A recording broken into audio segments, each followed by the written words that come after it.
Well, if we're talking about rising interest rates, rising seas for that matter, as Jen was just alluding to a looming global recession, all of these macroeconomic factors don't seem to be going away anytime soon. So how should investors be thinking about positioning themselves? Joining us now to discuss, Truist Chief Market Strategist Keith Lerner. Keith, it's great to see you amidst these troubling times if you're a bull in these markets as we see losses accelerate in today's session. How are you thinking about this? Is what we're watching unfold the market's pricing in a recession, or is there something else going on here? Yeah. Well, first, great to be with you, Julie. It is a very complex and challenging market. You know, after being big bulls for several years, we started to become more cautious in February. And we still think this is not the time to be on offense. It's still more the time to be on defense because these global complexities are set to continue. Look what just happened this week, right? You know, with the UK, normally when they have this big fiscal stimulus, that would be a positive for the market. Instead, the market took that as a negative because of inflation concerns and interest rates had moved up. So listen, and with these supersized rate hikes, not only in the US, but globally, that's going to continue to weigh on global growth and earnings as we look into next year. The only thing I will say, though, I mean, it is a challenging backdrop. We still think it makes sense to be more defensive. I will say on a short-term basis, we just published a note saying it's not time to press an increasingly negative view after we've just gone down, 15% in like 4 or 5 weeks. So the market is moving towards an extreme as far as being oversold a bit. So in a day when it's all gloom, I at least want to bring that up as maybe a short-term, silver lining. Sure, a rose in a bit of a storm here. So, I mean, even as we move forward, there's still going to be so much of the viewpoint that a lot of trading desks have to think through and how far out the markets are attempting to look, even as we've gotten economists that have been discussing possible recession that would be felt sometime in 2023. What is your viewpoint around that and how far out the markets are looking and where we might actually start to see some of those very trading desks and institutional investors kind of position portfolios just a little bit differently? Where would the first sectors be that they start to look at? Sure. Well, at this point, our view is that we haven't been in recession. Most of the indicators we look at suggest sometime in early to mid 2023. But let's also be honest. It's very difficult to time any of this stuff precisely. I think the more important point is that the economy is going to slow down from where it is today. At least our work suggests a high probability. And, normally markets bottom when you are in a recession. So we don't even think we're in a recession yet, even though the market's down, quite a bit. So until we're a bit further along, we would still stay more somewhat defensively oriented as far as with sectors, as far as staples, utilities, healthcare. We still like energy as well.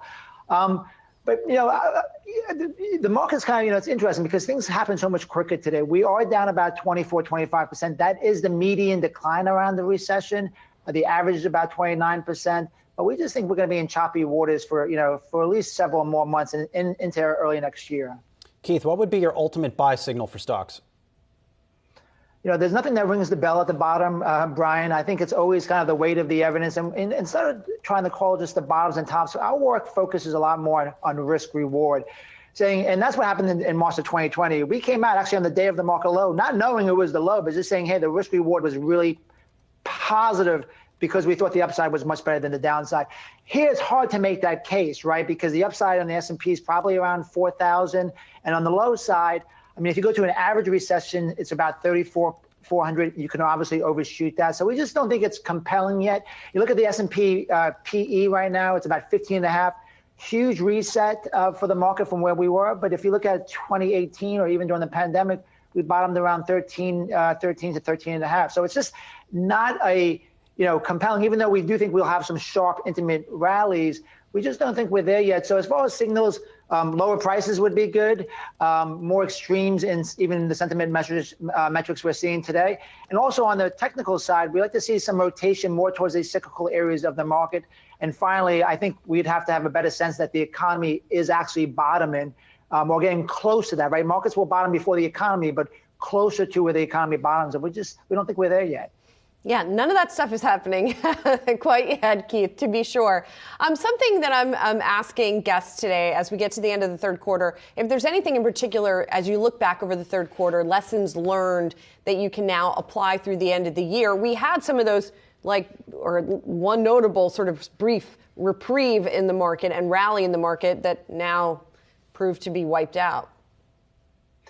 Yeah, well, I think one of the things with this market is, it's the moves have been violent, and what we actually discussed in June and also in August is to be a bit more tactical in this market. And you're not going to get every call right, and it's not always going to work out that way. But in June, we were looking at our indicators and saying things were extremely oversold. So we're saying, this isn't a market to necessarily sell breakdowns or buy breakouts. We're in a broader, choppier market range in our view, and you can use that to your advantage in some ways.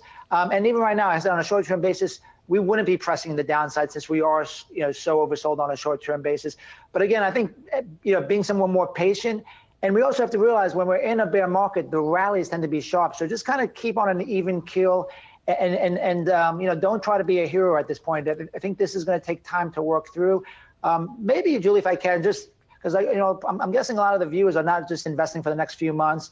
When we did studies about after you're down over 20% on a 3-year lookout period, markets actually tend to rebound pretty strongly. We just think it's going to be a challenge and rocky road to get there. Right, and you laid out the next several months saying that would be kind of that rocky road. And so, even if you do have the historical average of a decline in the markets by about 29% over the course of a recession, or kind of predating one into the depths of the recession, what would that next several months look like from your perspective? How deep could the declines continue to persist?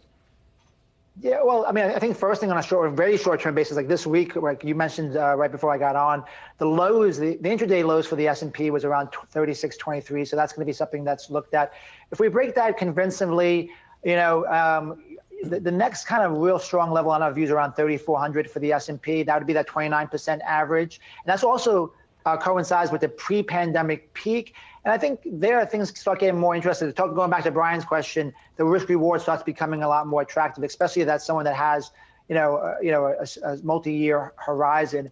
So that's kind of what we would be looking at. Again, on the rallies, I think on the other side for folks that are, have been more offense during this decline, I would say if you get up to 4,000, 4,100, that's a good place in our view to start, taking more risk if you're overweight risk today down. And then the other thing is, I think was a positive for the first time in 10, 15 years, we're actually seeing really much more attractive yields in high quality fixed income with the 2-year above 4%. So I think the fixed income side is actually becoming more interesting, which hasn't been the case for a long time. One last positive, Keith. The market is closed on Saturday, and at this point, that's a very good thing. And Sunday, too. And that's a good thing. All right, we'll leave it there. Truist Chief Market Strategist Keith Lerner, always good to see you. We'll talk to you soon, bud.